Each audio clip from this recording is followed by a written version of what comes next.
मुकद्दस आसमानी बाप, हम दिल की गहराइयों से तेरा शुक्र करते हैं, तेरे नाम की बड़ाई और तेरे नाम की हम्द करते हैं, क्योंकि तू ही इबादत, प्रस्तश, बंदगी के लायक है, क्योंकि तू ही रब्बुल अफ़वाज है।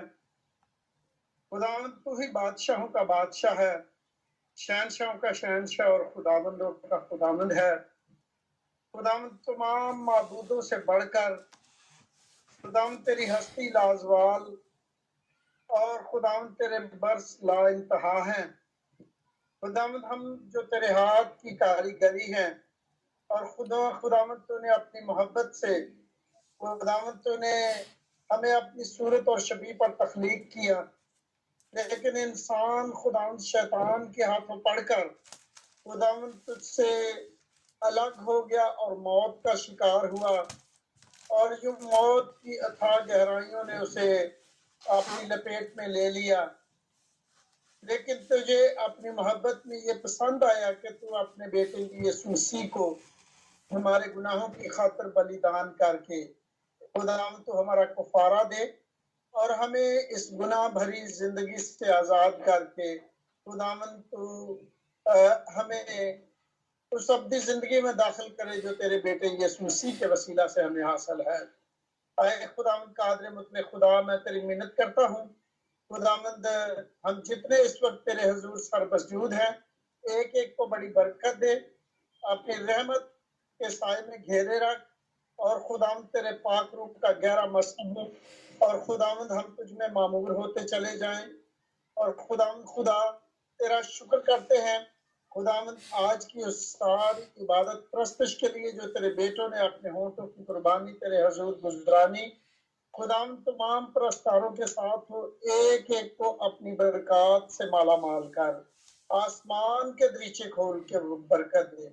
और खुदावंद कादर मुतले खुदा, तू अपने बच्चों को और भी ज्यादा ये फजल बख्श के तुझ में बढ़ते चले जाए, और खुदावंद तुझे याद रखे और हमेशा तेरी ही हमद और तेरी सी सना और तेरी ही तारीफ करे। और खुदावंद अबलीस के तमाम तर बंधनों से और अबलीस के तमाम तर मंसूबों से अपने बच्चों को बचा कर अपनी हिफाजत और पनाह में रख। मैं खुदावंद आज की इबादत में हम जैसे कि आगे बढ़ते हैं, खुदावंद मैं मिन्नत करता हूँ बेटी क्यूरिया के लिए जो कि आज की मीटिंग को प्रेज़ाइड कर रही हैं।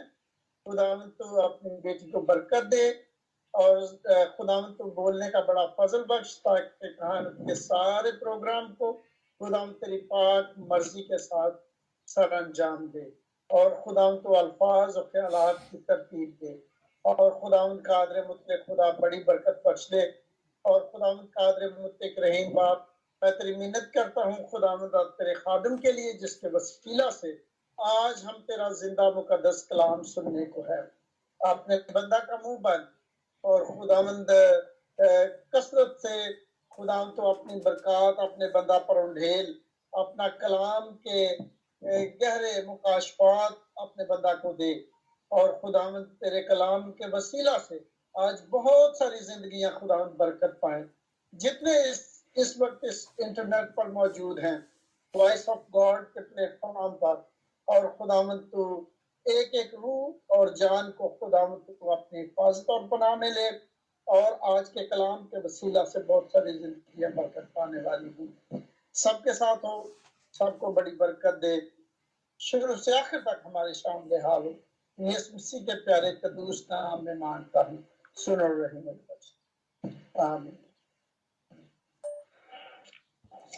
आमीन। खुदावन की शुक्रगुजारी करते हैं इस बरकत के लिए जो उसके खादिम ने हम सबके लिए मांगी। खुदावंद आपको कसरत की बरकत बख्शे और इसी तरह अपने नाम और जलाल का इस्तेमाल करता रहे। अब मैं मैम जोत्सना को वेलकम करती हूँ कि आप आएँ और जो कलाम आपने खुदावंद के रहनुमाई में रहकर तैयार किया है वो हम तक पहुँचाएँ। खुदावंद आपका हादी और मददगार है। खुदावंद आपको हिफाजत की तरतीब बख्शे। ऐ खुदावंद के लश्करों सब उसको मुबारक कहो, तुम जो उसके खादिम हो और उसकी मर्जी बजा लाते हो। आमीन। Welcome ma'am. हालेलुया। आज का हमारा टॉपिक है ब्रोकननेस। ब्रोकननेस एक टूटापन, और आज हम सब लोग बहुत स्ट्रांग दिखाते हैं बाहर से, लेकिन हर एक जन आज अंदर से टूटा हुआ है। और कारण अलग है, लेकिन हम लोग एक अंदर से एक कमी को या एक टूटेपन को महसूस करते हैं। और टूटापन क्या है कि एक ऐसी स्थिति है जहाँ पर हम परिस्थितियों को शरण जाते हैं, सरेंडर करते हैं, या फिर परिस्थितियों से हार जाते हैं। इसको एक डेफिनेशन अगर कहा जाए तो ये है कि टूटापन एक ऐसी कंडीशन है जहाँ पर हम परिस्थितियों को शरण जाते हैं, वी सबमिट सरेंडर, और हम परिस्थितियों से हार जाते हैं, या we feel helpless, we feel defeated, we feel lonely. अगर ऐसी कंडीशन है किसी के जीवन में, हर एक के जीवन में, इवन मेरे जीवन में भी है, तो हम कहीं ना कहीं टूट चुके हैं अंदर से। और जिस तरह का माहौल आज बन रहा है, परिस्थितियां दिन ब दिन बहुत बुरी होती जा रही है, रिश्तों में दरारें आ रही है, इकोनॉमी गिर रही है, अपने हमको छोड़ के जा रहे हैं, इनसिक्योरिटी महसूस कर रहे हैं, अनसर्टेनिटी महसूस कर रहे हैं, फिजिकल, मेंटल, फाइनेंशियल प्रॉब्लम्स है हमारी जिंदगी में। और नेचुरल कैलामिटीज भी कुछ ज़्यादा ही बढ़ रही है। अगर हमारी मुंबई का उदाहरण लो तो 2 तूफान आके गए और आज हमारी मुंबई पूरी तरह पानी में है। तो भले वो कंडीशन हमारे ऊपर नहीं आई है, लेकिन एक इन जनरल अगर देखा जाए तो हालातों को देखकर अंदर से एक टूटापन महसूस हो रहा है। तो ये बाकी लोगों के लिए नहीं मालूम मुझे, लेकिन मसीह लोगों के लिए टूटापन परमेश्वर ने अलाउ किया है। हमारे जीवन में जब हम परमेश्वर के हो जाते हैं, जब हम परमेश्वर को अपना जीवन दे देते हैं, तो हमारे जीवन में कोई भी चीज बिना वजह नहीं होती है ना। उसके पीछे परमेश्वर की कोई ना कोई योजना होती है, क्योंकि परमेश्वर का वचन ये कहता है कि तुम्हारे लिए हर एक चीज भलाई में ही उत्पन्न होगी जो परमेश्वर से प्रेम करते हैं और जो परमेश्वर की इच्छा के अनुसार बुलाए गए हैं। तो ये जो टूटापन हमारे लिए परमेश्वर ने दिया है, ये हमारे अच्छे के लिए है, या परमेश्वर उसको हमारे जीवन में अलाउ करता है, उसके पीछे भी कोई कारण होता है। तो brokenness is to break us up. Brokenness जब भी आता है कि फिर हमें टूटापन इसलिए परमेश्वर अलाउ करता है कि हमें तोड़ सके। तो टूटापन हमें तोड़ने के लिए आता है। परमेश्वर को सृष्टि की निर्मित करने में 6 दिन लगे। 6वें दिन परमेश्वर ने आदम को बनाया, जो आखिरी उसकी निर्मित थी। लेकिन वही इंसान के ईगो को, वही इंसान के पथरीले दिल को तोड़ने में परमेश्वर को कभी कभी 6 साल लगते हैं, 60 साल लगते हैं। और ये परमेश्वर काफी बार परिस्थितियों के द्वारा हमारे जीवन में ये कहलाता है कि ये जीवन मेरा है, टूट कर गिर कर मेरे पास आ जाओ, मैं तुमको संभालूंगा। तो ये जो टूटन है, ये अगर हम टूटते नहीं है, समझो, अगर हम हार्ड हार्टन हो जाते हैं, और अगर हम सब कुछ करते हैं परमेश्वर के लिए, तो एक रिलीजियोसिटी होती है। एक रिलीजियस पर्सन जो होता है, जैसे परुषी होते थे कि सब कुछ करते थे, फास्टिंग करते थे, टाइप देते थे, वचन को प्रचार करते थे, सब कुछ करते थे, लेकिन खुद को बहुत बड़े रिलीजियस या बहुत धार्मिक लोग कहलाते थे। लेकिन जब इंसान को परमेश्वर तोड़ता है, और फिर जब परमेश्वर परिस्थितियों को हमारे जीवन में तोड़ने के लिए अलाउ करता है, और फिर जो इंसान को खड़ा करता है वो स्पिरिचुअल होता है। तो रिलीजियस एंड स्पिरिचुअल इंसान में फर्क ये होता है कि रिलीजियस इंसान हार्ड हार्टेड होता है, और जो स्पिरिचुअल इंसान होता है वो ब्रोकन हार्टेड होता है।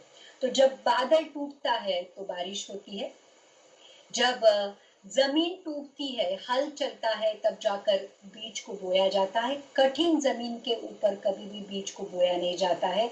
जब ये बीज बोया जाने से पहले जमीन के ऊपर हल चलता है, और बीज को भी नए पौधे में जन्म लेने के लिए खुद को मरना पड़ता है, खुद को टूटना पड़ता है। तो अगर नेचर में परमेश्वर ने ये अलाउ किया है कि कोई टूटे और कोई बने, तो हमारे लिए भी हमारे जैसे मसीह लोगों को टूटना पड़ेगा, ताकि हमें एक नई जिंदगी मिले और हमारे द्वारा बहुत सारे लोगों को भी नई जिंदगी मिले। तो टूटापन क्या है और टूटापन क्यों है ना, काफी बार हम परमेश्वर के साथ झगड़ा करते हैं। We fight with the Lord. Why did you allow this? तूने मेरे जीवन में ये लेके क्यों आया? तूने मेरे जीवन में ये कैसे अलाउ किया? ये परमेश्वर तू ऐसा तू क्या कर रहा है? तू देख नहीं रहा है कि मेरी जिंदगी के साथ क्या हो रहा है? और हम काफी बार उस परिस्थिति मेरे जीवन में क्यों आई है, उसके पीछे का कारण ढूंढने के बजाय हम परमेश्वर के साथ झगड़ा करने लगते हैं और परमेश्वर को काफी बार हम दोष भी देने लगते हैं कि तूने ये क्यों अलाउ किया। तो टूटापन क्या है और क्यों है, आज हम इसके बारे में बात करेंगे। परमेश्वर हमें तोड़ता है हमें डिसिप्लिन करने के लिए। ध्यान रखना, पहली बात ये होती है कि परमेश्वर हमारे जीवन में ऐसी परिस्थितियों को अलाउ करता है जो हमें तोड़ती है, अंदर से हमें तोड़ती है। तो वो काफी बार हमारे जीवन में इसलिए होता है कि डिसिप्लिन लाने के लिए। और discipleship and discipline goes hand in hand. अगर पीछे चलना चाहते हो, उसके शिष्य बनना चाहते हो, तो आपके जीवन में आपको डिसिप्लिन करने के लिए, आपको अनुशासित करने के लिए परमेश्वर आपके जीवन में प्रॉब्लम को लेकर आता है। हम पहला वचन देखते इब्रानी हिब्रू 12:5 में लिखा है, और तुम उस उपदेश को जो तुमके समान दिया जाता भूल गए हो। हे मेरे पुत्र, परमेश्वर की ताड़ना को हल्की बात न जान, और जब वो तुझे ढूंढे तो साहस ना छोड़। यहाँ पे परमेश्वर ये कहता है कि अगर मैंने तुमको पुत्रों के रूप में स्वीकार किया है, तो मेरा पुत्र मेरे जैसा बनने के लिए मैं उस पुत्र को मैंने उसको डिसिप्लिन करूंगा, मैं शायद उसको शिक्षा भी करूंगा, और ताकि वो सुधरे और मेरा पुत्र कहलाने के लायक बने। तो यहाँ पे लिखा है, तुम उस उपदेश को जो तुमको पुत्रों के समान दिया जाता है भूल गए हो। काफी बार जो परमेश्वर हमको वचन के द्वारा बातें करता है, आत्मा के द्वारा बातें करता है, या किसी लीडर के द्वारा या पास्टर के द्वारा बात करता है, तो हम भूल जाते हैं। हमको वो अच्छा नहीं लगता है कभी कोई हमारी गलतियों को दिखाए, हमारे पापों को हमें हमारे मुंह के ऊपर बोले कि ये सही नहीं है, तू ये सही नहीं कर रहा है, तेरे जीवन में ये आदत अच्छी नहीं है। ये जब हमको कोई बोलता है और वो सही में सही होता है, तो भी हमको उसका गुस्सा आता है, क्योंकि हमें डिसिप्लिन कोई करने वाला नहीं चाहिए होता है। तो ईश्वर हमें आज ये है कि अगर यीशु परमेश्वर ने हमें खुद के रूप में, मतलब पुत्र के रूप में अगर स्वीकार किया है, तो हमें वो अनुशासित करेगा, वो हमें डिसिप्लिन करेगा। क्योंकि वो लिखा है, हे मेरे पुत्र, तू प्रभु की ताड़ना को हल्की बात ना समझ। ये उर्दू में से लिखा कि आंधी मतलब डिसिप्लिन, ताड़ना का मतलब होता है डिसिप्लिन, और उसके जाने को मतलब जो मलामत परमेश्वर जब हमारी करता है, हमें करेक्ट करता है, उसको हल्की बात मत समझ। परमेश्वर का वचन ये कहता है कि जब परमेश्वर हमें हमारे पापों के बदले डिसिप्लिन करता है, हमें रिप्रूव करता है, हमें करेक्ट करता है, तो उसकी हल्की बात ना समझ, और जब वो करता है तो साहस मत छोड़। मतलब don't be very in that. जब परमेश्वर, देखो, जब हमारा बच्चा कोई गलती करता है, समझो मेरे बच्चे ने चोरी कर ली, तो मुझे बहुत गुस्सा आएगा कि अरे मेरे बच्चे ने चोरी कर ली, मैं जाके उसको एक थप्पड़ मारूंगी और उसको कहूंगी कि ये गलत बात है, ये अच्छी बात नहीं, वापस करेगा तो देख मैं क्या करूंगी तेरा। तो अगर एक शारीरिक माता पिता के तौर पर अगर मेरा बच्चा कोई गलती करता है, तो मुझे इतना गुस्सा आता है, और उसको करेक्ट करने के लिए मैं एक थप्पड़ भी लगा सकती हूँ, उसको मार भी सकती हूँ। वैसे ही क्योंकि हम परमेश्वर के बच्चे हैं, और आगे लिखा है कि क्योंकि प्रभु जिससे प्रेम करता है उसी की ताड़ना भी करता है, और जिसे वो पुत्र बना लेता है उसको कोड़े भी लगाता है। परमेश्वर कभी कभी कोड़े लगाता है अगर हमारे पाप के बदले। और देखो, मुझे ऐसे लगता है कि हमारे पापों के बदले जो भी परमेश्वर हमें डिसिप्लिन करता है, या उसके लिए कभी कभी कोड़े भी लगाता है, या फिर ताड़ना भी करता है, तो यही पे सहन करना अच्छी बात है। क्योंकि देखो, काफी बार ऐसे दुष्टों के पुत्र है जिनको यहाँ पे उनके उनके बुरे कर्मों का कोई प्रतिफल नहीं मिलता है, लेकिन उनको वहां पे नरक में जाके उसको भुगतना है अनंत काल तक। लेकिन आज अगर परमेश्वर ने हमें स्वीकार किया है तो उसकी तुरंत वो हमें सजा देता है या हमें हमारी मलामत करता है करेक्ट करने के लिए, तो फिर अच्छी बात है, हमें पुत्र के समान ट्रीट करता है। ध्यान रखना, जब परमेश्वर हमें उसके बेटे के समान ट्रीट करता है, जहाँ कहीं हम चूक जाते हैं या करते हैं, पाप करते हैं, अगर वो हमें करेक्ट करता है, हमारी मलामत करता है ताकि हम सुधरे, तो ये अच्छापन है, ये अच्छी बात है। तो काफी बार हमारे जीवन में टूटापन हमारी खुद की गलत चॉइसेस की वजह से होता है। कभी कभी हम हमारे जीवन में गलत चुनाव करते हैं, गलत संगति में चले जाते हैं, गलत एडिक्शन में चले जाते हैं, गलत इंसान को हमारे जीवन में आने देते हैं, गलत साइट खोलते हैं, गलत चीजें सुनते हैं, गलत चीजों को देखते हैं, गलत चीजों को कबूल करते हैं। अगर ऐसा कुछ हो रहा है तो परमेश्वर को जब वो अच्छा नहीं लगता है, परमेश्वर हमें करेक्ट करता है, हमारी ताड़ना करता है, हमें कोड़े भी लगाता है, लेकिन वो का प्यार समझकर हमें सुधरना है, ना कि कंप्लेन करना है। जब भी आदम है पाप करने के बाद, फल खाने के बाद, तो आदम ने कहा कि मैं छिप गया, मैं पेड़ के पीछे छिप गया क्योंकि मैं डर गया। तो परमेश्वर ने उसको कहा कि जिस फल को मैंने तुझे खाने के लिए मना किया था, क्या तू उसने उस फल को खाया? तो उसने ये नहीं कहा कि हाँ मैंने खाया, मुझसे गलती हो गई, आई एम सॉरी, मुझे नहीं करना था।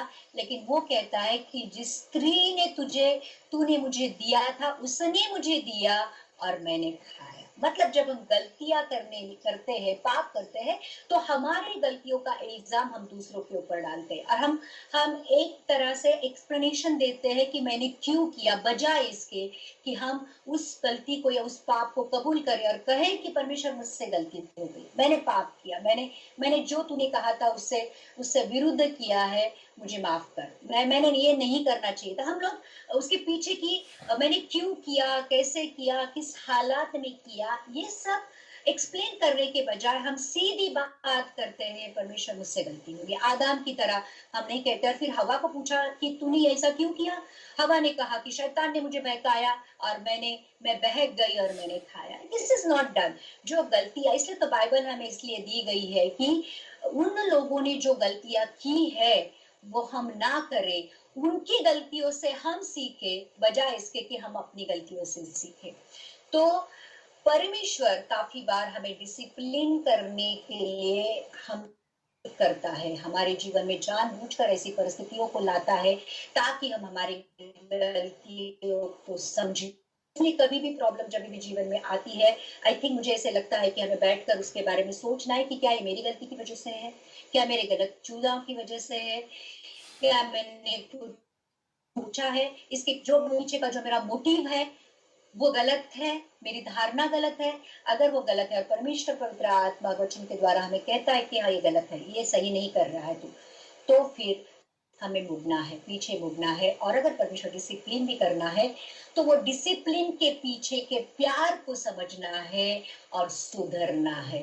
तो पहली बात ये है कि जब हमारे जीवन में ब्रोकननेस आता है तो उसके पीछे देखना है कि मैंने कोई पाप, मैंने कोई गलती, मैंने कुछ ऐसा तो नहीं किया जो परमेश्वर के विरुद्ध हो।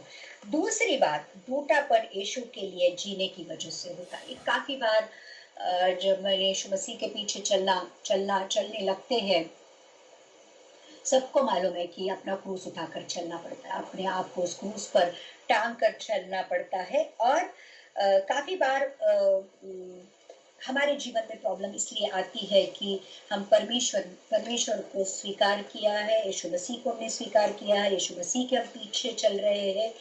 आइए हम देखते हैं कुलुसों की किताब कोलोसियंस 1:24 में लिखा है, अब मैं उन दुखों के कारण आनंद करता हूँ जो तुम्हारे लिए उठाता हूँ और मसीह के क्लेशों की घटी उसकी देह के लिए अर्थात कलीसिया के लिए अपने शरीर में पूरी करता हूँ। यहाँ पे पौलुस से कहता है कि मैं उन दुखों के कारण आनंद करता हूँ। देखो ये पौलुस एक अजीब ही पर्सन है, ये मुझे बहुत अच्छा लगता है, इसलिए कि ये परमेश्वर में इतना एक हो गया है कि उसको किसी बात की ही नहीं पड़ता है। वो ये कहता है कि मैं उन दुखों के कारण आनंद करता हूँ जो तुम्हारे लिए उठाता हूँ, मतलब जो उसके लोग हैं, क्या कहते हैं, इजरायली लोग हैं या यहूदी लोग हैं, अन्य जातियां है, उनके लिए उठाता हूँ। और मसीह की क्लेशों की घटी उसकी देह के, मतलब यीशु मसीह ने जो क्लेश उठाए हैं, अगर उसमें कुछ कमी रह गई हो तो उस कमी को पूरी करने के लिए, कलीसिया के लिए जो मैं दुख उठाता हूँ, अपने शरीर में पूरा करता हूँ। इसका मतलब ऐसा नहीं कि यीशु मसीह ने जो दुख उठाया है उसमें कोई कमी है, या यीशु मसीह के बलिदान में कोई कमी है। पौलुस यहाँ पे ये कहना चाहता है कि यीशु ने तो अपने आप को उस क्रूस पर देकर सब कुछ पूरा किया है, मृत्यु तक को सहन किया है, परंतु अब हमें मसीह के लिए दुख उठाना पड़ेगा, वो कमी को हमें पूरी करना है। देखो, मसीह के पीछे चलना इतना आसान नहीं है, सब लोग जानते हैं। आज जितने भी लोग इस मैसेज सुन रहे हैं, आप सबको मालूम है कि मसीह के पीछे चलना आसान बात नहीं है। क्रूस उठाकर चलना आसान बात नहीं है, वचन के ऊपर चलना आसान बात नहीं, पवित्र आत्मा के द्वारा चलना आसान बात नहीं है, क्योंकि जग के विरुद्ध चलना है। ये जीना जो यीशु मसीह के लिए जीना है, वो जग के विरुद्ध चलना है। तो यहाँ पे पौलुस ये कहता है कि मसीह के कारण तुमको दुख उठाना पड़ेगा। तो सेकंड कोरिन्थ 1:8-10 में लिखा है। आइए हम यहाँ पे वचन ये कहता है,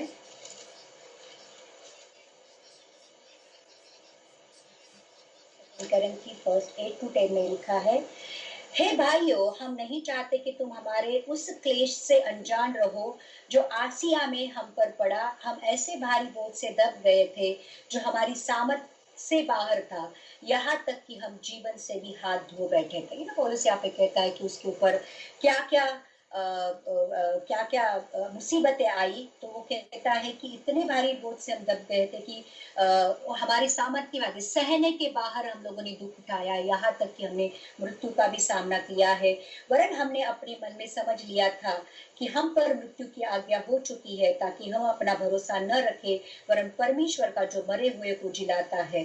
तो यहाँ पे वो कहता है कि हमने मरते मरते हम बच गए हैं, उसी ने हमें मृत्यु के ऐसे बड़े संकट से बचाया और बचाएगा, और उस पर हमारी ये आशा है कि वह आगे को भी बचाता रहेगा। इसका मतलब है, पौलुस यहाँ पे कहता है कि आपको बार बार मृत्यु का भी सामना करना पड़ेगा, यहाँ तक क्लेश उठाना पड़ेगा, यहाँ तक दुख को सहना पड़ेगा, यहाँ तक चीजों से हाथ धोना पड़ेगा कि आपका सब कुछ चला जाएगा, यहाँ तक कि आपके जीवन का भी भरोसा नहीं है, उसको भी आपको देना पड़ेगा। तो ये बातों की यहाँ पे परमेश्वर का वचन ये बात करता है कि हमको परमेश्वर के पीछे चलने का बहुत बड़ा दुख उठाना पड़ेगा, या बहुत बड़ा कीमत हमें चुकानी पड़ेगी। ये यहाँ पे इसकी बात हो रही है। लेकिन परमेश्वर हमें ये कहता है कि हमारी सेवा में अगर कुछ कमी घटी है तो हमें वो क्लेश उठाने के द्वारा पूरी करनी पड़ेगी, क्योंकि पल भर का ये क्लेश जो परमेश्वर के लिए हम उठाएंगे, हमारे लिए आने वाले दिनों में अनंत काल के लिए महिमा उत्पन्न करने वाला है।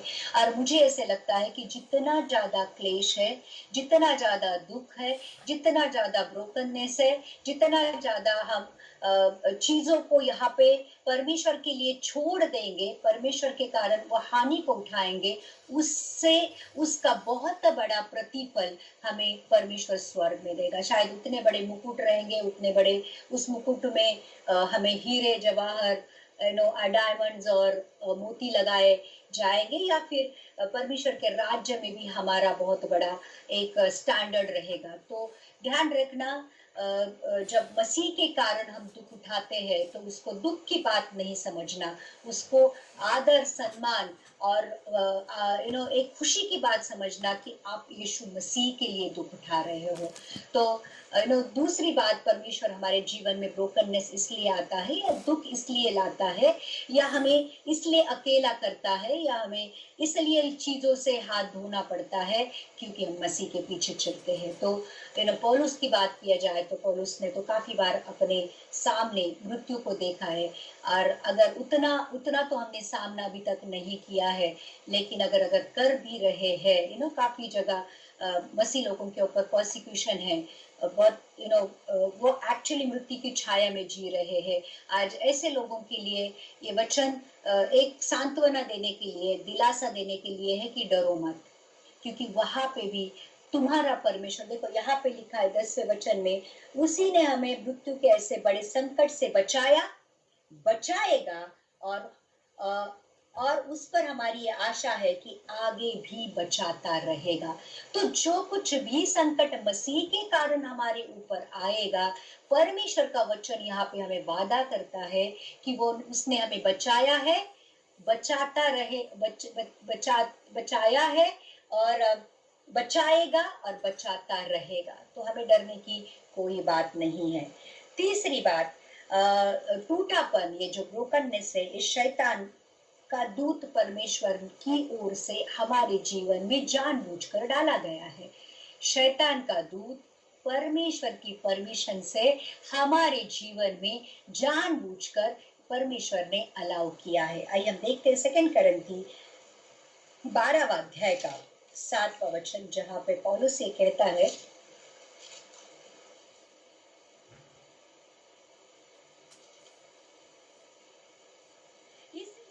प्रकाशनों की बहुतायत से फूल न जाऊं, मेरे शरीर में एक कांटा चुभाया गया, अर्थात शैतान का एक दूत की मुझे घूंसे मारे ताकि मैं फूल न जाऊं। काफी बार जब परमेश्वर हमारे जीवन में अद्भुत कार्य करने लगता है, जब मिनिस्ट्री बढ़ने लगती है हमारी, हम प्रॉस्पर होने लगते हैं हर तरह से, जो कुछ भी प्रार्थना हम करते हैं सुनी जाती है, चिन्ह चमत्कार होते हैं, परमेश्वर खुद हमसे बातें करता है, और फिर हम कभी प्राइड हमारे अंदर आने लगता है। काफी बार काफी सारे इवन देखा जाए तो बहुत बड़े बड़े परमेश्वर के जो सेवक होके गए हैं, उनके गिरने का एक बहुत बड़ा कारण ये था कि उनमें प्राइड आ गया, उनमें गर्व आ गया, और परमेश्वर को गर्व कतई पसंद नहीं है।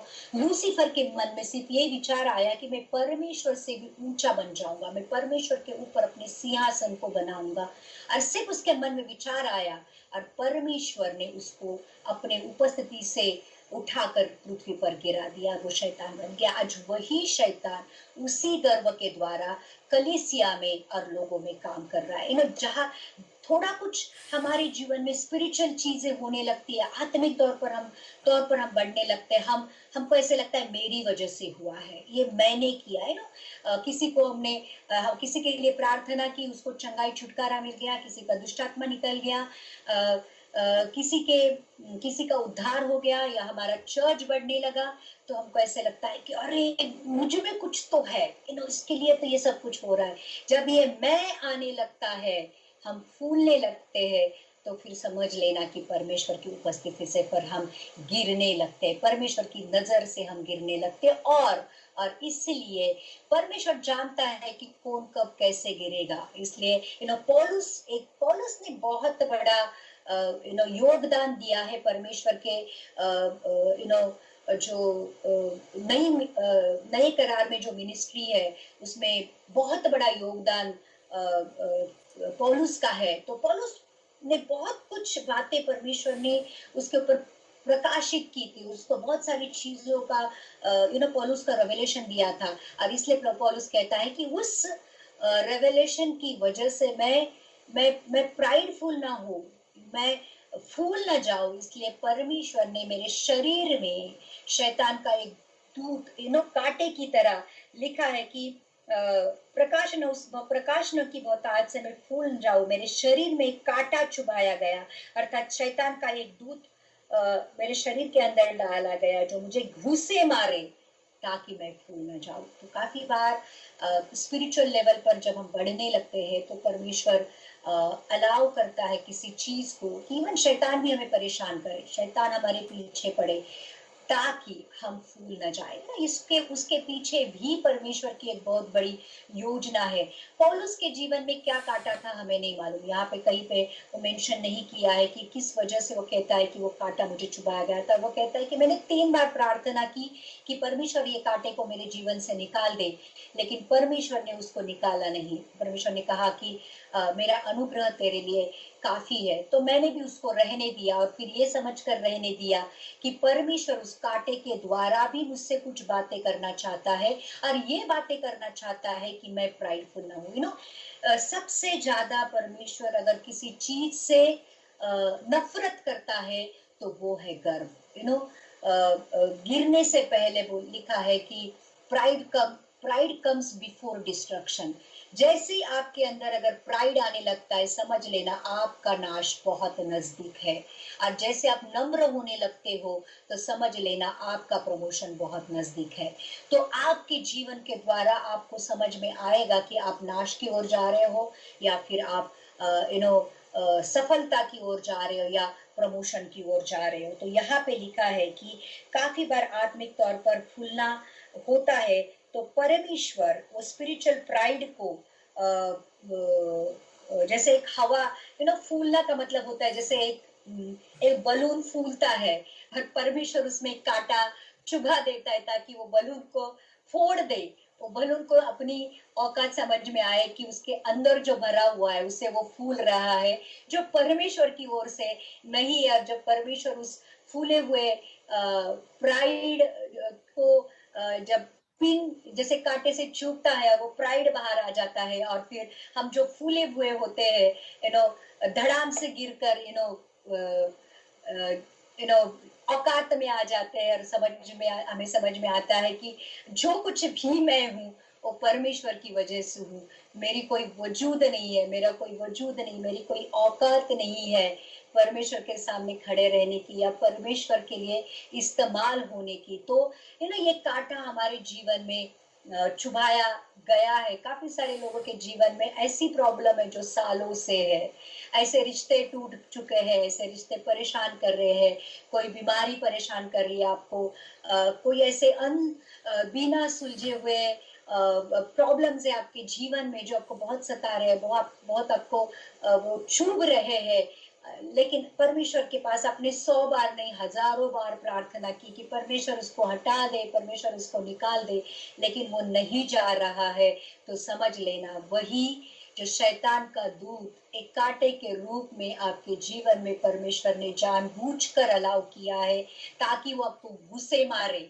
लिटरली यहाँ पे लिखा है कि घूंसे मारे ताकि आप फूल न जाओ। तो पौलुस के कांटे के बारे में तो पता नहीं क्या था, लेकिन हमारे जीवन में अगर ऐसे कुछ है कि कोई बीमारी है, कोई रिलेशन है, कोई प्रॉब्लम है जो हमें बहुत बार प्रार्थना करने के बावजूद भी हमारे जीवन से नहीं जा रहा है, तो अब ये कहने का वक्त आ गया है कि परमेश्वर तू निकालेगा नहीं निकालेगा मुझे नहीं मालूम, लेकिन तेरा अनुग्रह ही मेरे लिए काफी है। और जब कोई ऐसी प्रॉब्लम हमारे बस में नहीं होती कि हम उसमें से बाहर निकले, हमारे लिए जब असंभव होता है तो हम परमेश्वर हमें सिखाता है कि उस प्रॉब्लम के लिए, उस रिलेशनशिप के लिए, उस बीमारी के लिए हम पूरी तरह उसके ऊपर निर्भर हो जाए और हमारी कमजोरियों को परमेश्वर के सामने एक्सपोज करे, लेके और कहे कि मुझसे ये नहीं होता है, ये मेरे बस में नहीं है।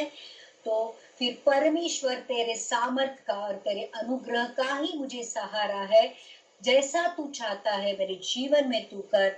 और शायद ये सारी चीजों के द्वारा परमेश्वर हमें नम्र करता है, वो जो ह्यूमैनिटी रहती है उसमें रखता है। जब हम कमजोर खुद को पाते हैं तो हम पूरी तरह परमेश्वर के ऊपर निर्भर होना सीखते हैं।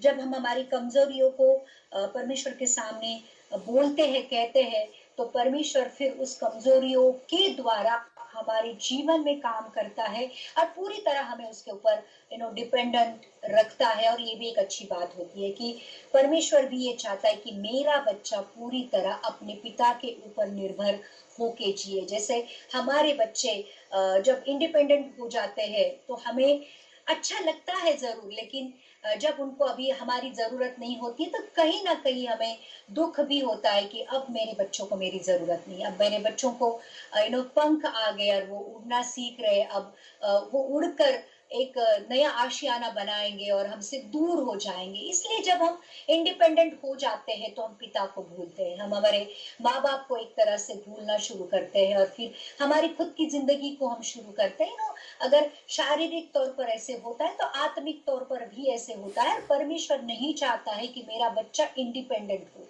परमेश्वर हमेशा चाहता है कि मेरा पुत्र मेरे ऊपर हर चीज के लिए, भले छोटी हो या बड़ी हो, मेरे ऊपर डिपेंड रहे, हर एक चीज के लिए मेरे पास आए, मुझसे प्रार्थना करे, मुझसे मांगे और मैं उसको दूं।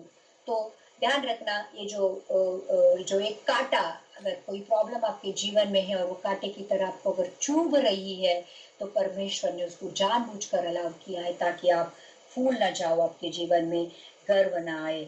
तो परमेश्वर शैतान को परमिशन देता है कि हमें सताए, और जब हम परमेश्वर के अनुग्रह में चलते हैं तो एक तरह से हम शैतान को हराते भी हैं।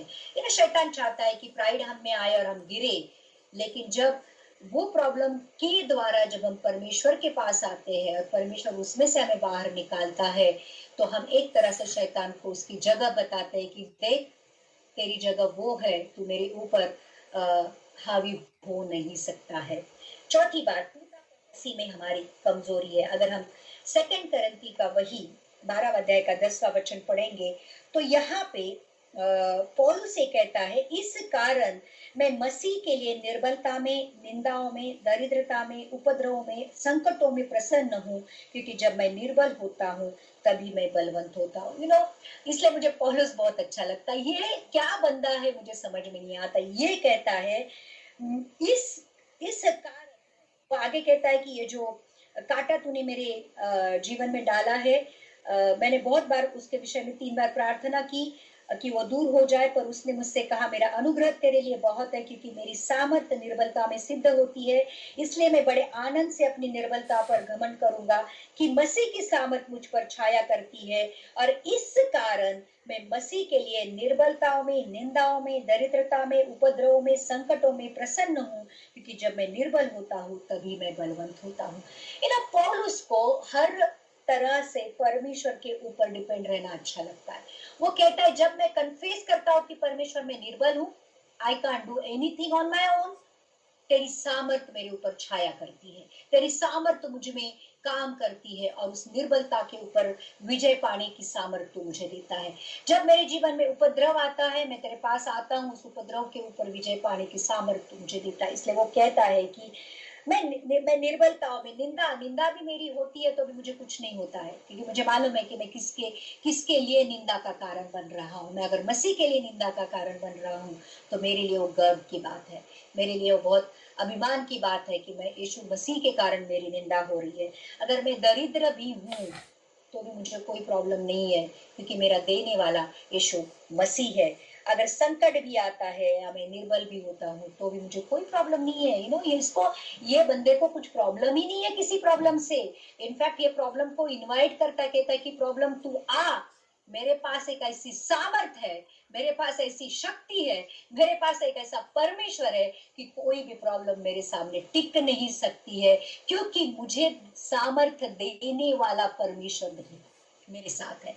क्या हम कैसे कह सकते हैं कि प्रॉब्लम को इनविटेशन दे सकते हैं, आओ कितनी भी बड़ी प्रॉब्लम हो मुझे कोई फर्क नहीं पड़ता है, क्योंकि मेरे अंदर जो है वो सबसे बड़ा है जो इस दुनिया में है। ये दुनिया, ये शैतान मेरा कुछ नहीं बिगाड़ सकता है, क्योंकि मेरे अंदर परमेश्वर ने एक ऐसा सामर्थ, एक ऐसा पावर डाल के रखा है कि जिसने यीशु मसीह को भी मृत्यु में से जिलाया है।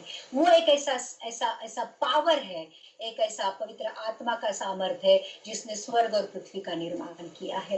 अगर ये हम जानेंगे कि मेरे अंदर परमेश्वर ने क्या रखा है, एक जैसे एटम बॉम्ब की जो सामर्थ होती है, जो एक्सप्लोड होने के बाद समझ में आती है कि वो छोटे से बॉम्ब में क्या रखा है। हमारा शरीर है जो अर्दन पॉट है, एक मिट्टी का जो शरीर है, परमेश्वर ने एक असीम सामर्थ हमारे अंदर डाल के रखी है। जैसे एटम बॉम्ब दिखता छोटा है, जब एक्सप्लोड होता है तभी मालूम पड़ता है कि अरे इसके अंदर कितना कितना क्या डाल के रखा है। हम भी एक एटम बॉम्ब की तरह ही है। जब भी प्रॉब्लम आती है हमारे अंदर की सामर्थ्य एक्सप्लोड होती है, हमारे अंदर बाहर आती है और उस प्रॉब्लम को पूरी तरह तहस नहस कर डालती है, उस प्रॉब्लम को पूरी तरह हमारे जीवन से निकाल बाहर फेंकती है। तो प्रॉब्लम की तरफ देखने की बजाय ये देखो कि तुम्हारे अंदर क्या पावर डाला गया है। तो प्रॉब्लम के आगे तुम्हारी पावर को कंपेयर करो और फिर देखो कि तुम्हारी प्रॉब्लम उस पावर के आगे कितनी छोटी है। इसलिए परमेश्वर, इसलिए पौलुस को वो जो सामर्थ उसके अंदर डाली थी, वो हमेशा उसका एहसास होता है कि मेरे अंदर क्या है, परमेश्वर ने मेरे अंदर क्या डाल के रखा है। और इसलिए वो कहता है कि मैं अपनी दुर्बलता में, निर्बलता में, संकटों में, प्रॉब्लम में, सताए जाने में भी खुश हूँ, आनंद मनाता हूँ, क्योंकि जब मैं दुर्बल होता हूँ। और देखो, जब हम जीरो हो जाएंगे तभी जाके तो परमेश्वर उसमें काम करेगा। अगर मैं कहूंगी कि परमेश्वर मेरे पास 30% सामर्थ्य है, तेरा 70% मुझे दे, और जब वो 70% काम करेगा तो मैं बोलूंगी कि मुझ में से 100%, मेरे अंदर के 100% ने काम किया। परमेश्वर वो नहीं चाहता है। परमेश्वर अपनी महिमा किसी को देना नहीं चाहता है। वो कहता है कि जो कुछ भी मैं करूंगा सारी महिमा मुझे मिले। इसलिए परमेश्वर हमें जीरो करता है, हमें लिटरली जीरो करता है और फिर हमारे साथ खड़ा हो जाता है। और फिर जब जीरो के आगे जब एक लगता है वो 10 बन जाता है, और 10 नंबर हमेशा परिपूर्णता का नंबर है। It's a completeness. तो हमें कंप्लीट करने के लिए परमेश्वर चाहता है कि मैं जीरो बनूं, ताकि वो एक बनकर मेरे साथ खड़ा रहे और मेरी दुर्बलता में, मेरी निर्बलता में, मेरे संकट में, मेरे प्रॉब्लम में उसकी सामर्थ्य काम करे, ताकि सारी महिमा उसी को मिले। इसलिए पौलुस ने ये सब कुछ जाना था और उसको मालूम था कि मैं कितना भी टूटू फूटू कोई फर्क नहीं पड़ता है, क्योंकि मुझे मालूम है मेरा जोड़ने वाला कौन है, मुझे खड़ा करने वाला कौन है। तो ये आज हमें जानना बहुत जरूरी है। देखो, ये नेचुरल कैलामिटीज, ये कोरोना, ये सताव हमारा कुछ नहीं बिगाड़ सकता है, as long as God is with us. परमेश्वर का वचन क्लियरली कहता है, अगर वो हमारे साथ है तो हमारे खिलाफ कौन है। क्या हमने कभी ये वचन को कभी सीरियसली लिया है? If God is with us, who can be against us? Who will stand against us when God is with you? क्या कोई प्रॉब्लम, कोई संकट, कोई तकलीफ तुम्हारा मुकाबला कर सकती है? एब्सोल्युटली नहीं, क्योंकि तुम्हारे साथ तुम्हारा परमेश्वर खड़ा है जो स्वर्ग और पृथ्वी का निर्माण करता है। इसलिए दाऊद राजा ने एक्नॉलेज किया था, दाऊद राजा को पता था। वो कहता है कि मेरी सामर्थ्य कहाँ से आती है? Where does my help come from? My help comes from the maker of the heaven and earth. वो जानता था कि मेरी सहायता कहाँ से आती है। मेरी सहायता स्वर्ग और पृथ्वी के निर्माणकर्ता से आती है। तो हमें डरने की क्या जरूरत है? वही परमेश्वर जो दाऊद का परमेश्वर था, जो अब्राहम, इसहाक, याकूब का परमेश्वर था, जो यूसुफ का परमेश्वर था, जो पौलुस का परमेश्वर था, जो पतरस का परमेश्वर था, वही परमेश्वर हमारा भी परमेश्वर है। जो मैं हूं सो हूं वाला परमेश्वर है, जो हमेशा वर्तमान काल में चलता है, जो प्रेजेंट में चलता है, जिसका आदि नहीं मालूम है, जिसका अंत नहीं मालूम है, वो परमेश्वर हमारे साथ चलता है। तो हमें डरने की कोई बात नहीं। इसलिए आज अगर टूटे हुए भी है ना, डरने की कोई बात नहीं है। परमेश्वर वचन ये कहता है भजन संहिता में, साम में, कि वो टूटे हुए हृदय के समीप रहता है। अगर मेरा हृदय टूटा हुआ है और उस हृदय के समीप मेरा परमेश्वर रहता है, तो क्या बुरी बात है? अगर मेरा हृदय बहुत आनंदी है, बहुत सेटिस्फाइड है, और परमेश्वर मुझसे दूर है, ऐसे हृदय का क्या फायदा जो सेल्फ सेटिस्फाइड है लेकिन परमेश्वर उससे कोसों दूर है। लेकिन वो टूटा हुआ है, टूटा फूटा है, कैसा भी है, लेकिन परमेश्वर उसके नजदीक है, करीब है, तो डेफिनेटली वो हृदय टूटा हुआ रहना ही अच्छा है हमारे लिए। तो जैसे यहाँ पे पौलुस कहता है कि जब मैं निर्बल होता हूँ तब मैं बलवंत होता हूँ। तो हमें टूटना पड़ेगा, हमें निर्बल होना पड़ेगा, हमें दुर्बल होना पड़ेगा, हमें जीरो होना पड़ेगा, तब जाकर परमेश्वर की सामर्थ या जो पावर है हमारे अंदर काम करेगी। टूटापन के द्वारा हम अपने आप को पूरी तरह परमेश्वर के हाथों में सौंपते हैं। जब टूटते नहीं है ना, जब तक हम टूटते नहीं है तब तक परमेश्वर के पास नहीं आते हैं, ध्यान रखना। अगर हमारे पास सब रहेगा ना, पैसा, प्रॉपर्टी, अच्छी सेहत, एक अच्छा जीवन, एवरीथिंग, अगर परमेश्वर सब कुछ हमें दे देगा या शैतान भी हमको सब कुछ देगा तो परमेश्वर की हमें जरूरत नहीं पड़ती है। कितने लोग परमेश्वर के पास प्रॉब्लम में ही आते हैं। जब अपनी जिंदगी में खुश रहते हैं परमेश्वर को भूल जाते हैं, जब भी प्रॉब्लम आती है परमेश्वर के पास आते हैं, प्रॉब्लम सॉल्व होती है वापस जग में जाते हैं, फिर वापस खुश रहते हैं, वापस वहां पे कुछ प्रॉब्लम आती है वापस परमेश्वर के पास आते हैं। ये गेस्ट होते हैं जो आते जाते रहते हैं, गेस्ट रहते हैं। लेकिन परमेश्वर का पुत्र जो होता है हर हालात में परमेश्वर को नहीं छोड़ता है, ना वो तकलीफ में छोड़ता है, संकट प्रॉब्लम में छोड़ता है, और ना ही वो खुशी में आनंद में भी छोड़ता है। तो हम परमेश्वर के अगर पुत्र है तो आज दुख भी है तो भी हम हमारे परमेश्वर को नहीं छोड़ेंगे। आइए देखते हैं 1 पीटर 2:23 में लिखा है, 1 पीटर 2:23 में लिखा है कि वो गाली सुनकर गाली नहीं देता था और दुख उठाकर किसी को भी धमकी नहीं देता था, पर अपने आप को सच्चे न्यायी के हाथ में सौंपता था। ये यीशु मसीह के बारे में कहा गया है कि अगर हम पहले वचन पढ़ेंगे तो वहां पे लिखा है कि क्योंकि यदि कोई परमेश्वर का विचार करके अन्याय से दुख उठाता हुआ क्लेश सहता है तो वो ये सुहावना है। अगर हम कोई हमारे ऊपर अन्याय करता है, हमारा सब कुछ छीन लेता है और हम दुख उठा रहे हैं तो परमेश्वर कहता है अच्छी बात है, क्योंकि यदि तुमने अपराध करके घूसे खाए और धीरज धरा तो इसमें क्या बड़ाई की बात है। पर अगर हमने हमारी गलतियां की और हमने पाप किया और हम लोग उसकी शिक्षा भुगत रहे तो बड़ी बात नहीं है। लेकिन यदि हम भला काम करके दुख उठाते हो, धीरज धरते हो तो ये परमेश्वर को भाता है। अगर हमारे ऊपर अन्याय हो रहा है, हम सब कुछ अच्छा कर रहे हैं, फिर भी लोग हमारा नुकसान कर रहे हैं, हमें भला बुरा कह रहे हैं, अगर हम अच्छाई करते हैं करके हम दुख उठा लेते हैं तो परमेश्वर को ये अच्छा लगता है। लिखा है परमेश्वर को वो भाता है। और तुम इसी के लिए बुलाए भी गए हो क्योंकि मसीह भी तुम्हारे लिए दुख उठाकर तुम्हें एक आदर्श दे गया है कि तुम भी उसके पद चिन्हों पर चलो। देखो यीशु मसीह ने क्या पाप किया था जो उसको क्रूस की शिक्षा हुई थी। उसने कुछ भी नहीं किया था, हमने तो फिर भी पाप किए हैं, हमने तो फिर भी गलतियां की है। यीशु मसीह को तो पाप से अज्ञात था, उसको पाप क्या था मालूम भी नहीं था, फिर भी उसने क्रूस वाली खतरनाक मृत्यु को सहा। अगर हम यीशु मसीह के पीछे चल रहे हैं तो हमको भी काफी बार ऐसे चीजों का सामना करना पड़ेगा, जो गलतियां हमने नहीं की, जो पाप हमने नहीं किए, हमने अच्छाई की है, हमारे अच्छाई के बदले हमें दुख सहना पड़ता है, तो भी हमें सहन करना है, क्योंकि यीशु मसीह ने भी वही किया था। न तो उसने पाप किया और न उसके मुंह से छल की कोई बात निकली। ना हमने तो फिर भी छल की बातें की है, हमने फिर भी मुंह से पाप किया, लेकिन यीशु मसीह ने कोई पाप नहीं किया था, फिर भी उसको दुख सहना पड़ा। तो इसलिए वो कहता है कि वो गाली सुनकर गाली नहीं देता था। यीशु मसीह को गालियां दी गई, अगर हमको 10 गालियां दो, एक गाली तो जरूर निकलेगी हमारे मुंह से। उसने 10 दी है, हम 1 सहन करेंगे, 2 सहन करेंगे, 4 सहन करेंगे, लेकिन जब 10 कोई देता है तो जरूर मुंह से कुछ ना कुछ जरूर निकलेगा। लेकिन यहाँ पे लिखा है कि वो गाली सुनकर गाली नहीं देता था और दुख उठाकर किसी को भी धमकी नहीं देता था।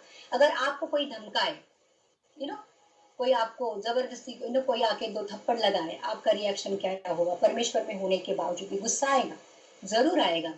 कितने लोग एक थप्पड़ मारने के बाद दूसरा गाल आगे करेंगे? बहुत कम मसीह लोग। लेकिन अगर हम परमेश्वर के पद चिन्हों पर चलते हैं तो लिखा है कि दुख उठाकर किसी को भी वो धमकी नहीं देता था, पर अपने आप को सच्चे न्यायी के हाथ में सौंपता था। परमेश्वर को, यीशु मसीह को मालूम था परमेश्वर अगर प्यार का परमेश्वर है तो न्याय का भी परमेश्वर है। आज जो हमारे ऊपर अन्याय कर रहे हैं उसका न्याय परमेश्वर चुकाएगा। हमें उस न्याय अन्याय के चक्कर में नहीं पड़ना है। परमेश्वर सब कुछ देख रहा है, परमेश्वर सब कुछ लिख रहा है, परमेश्वर के पास हर एक बातों का रिकॉर्ड है।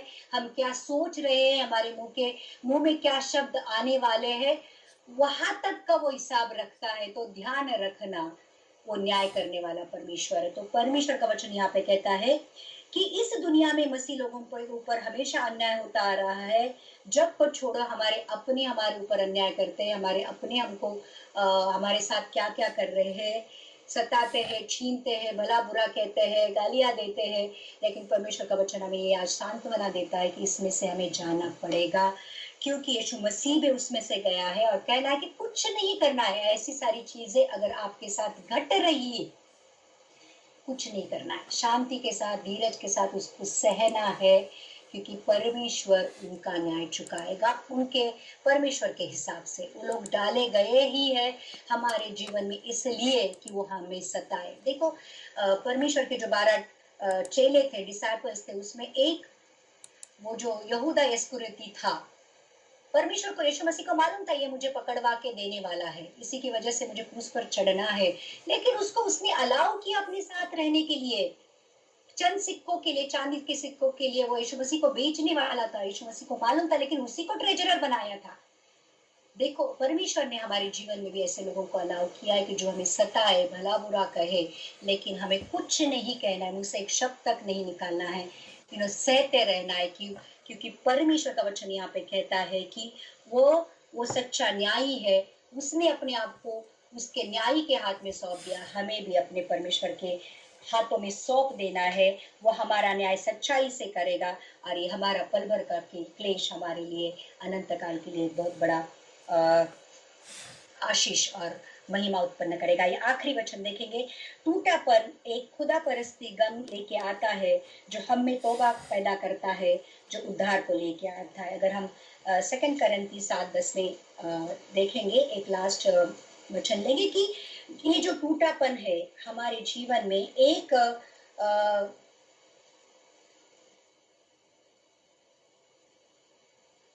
क्योंकि परमेश्वर भक्ति का शोक ऐसा पश्चाताप उत्पन्न करता है जिसका परिणाम उद्धार है, और फिर उससे पछताना नहीं पड़ता, परंतु सांसारिक शोक मृत्यु पैदा करता है।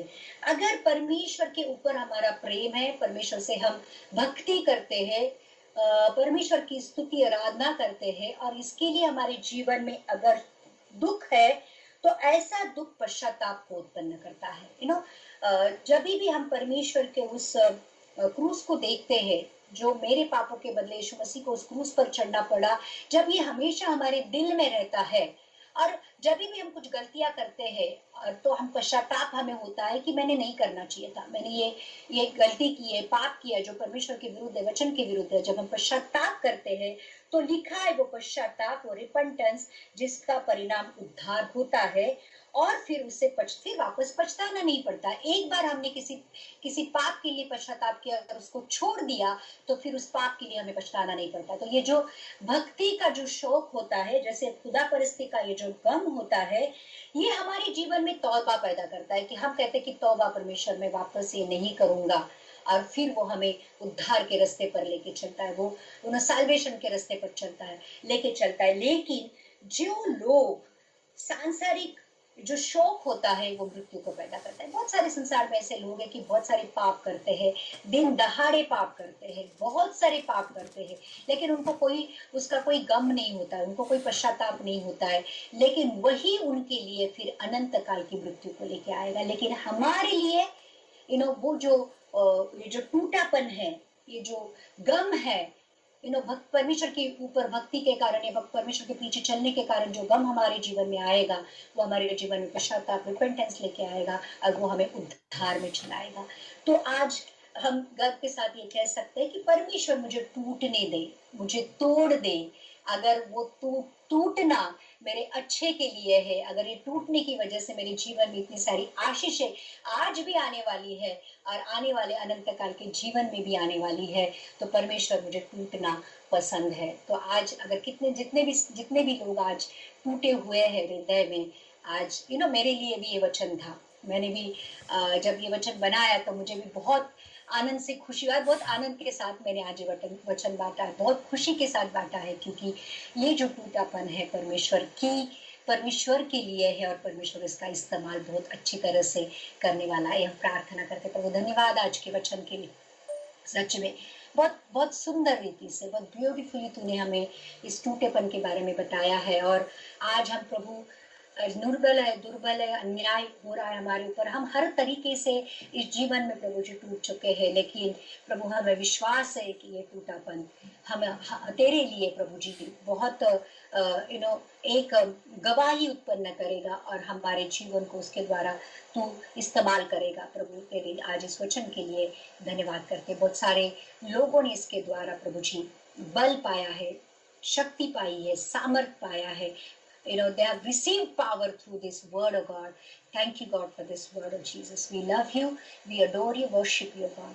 We ask in this prayer in the mighty name of Jesus. Amen. Amen.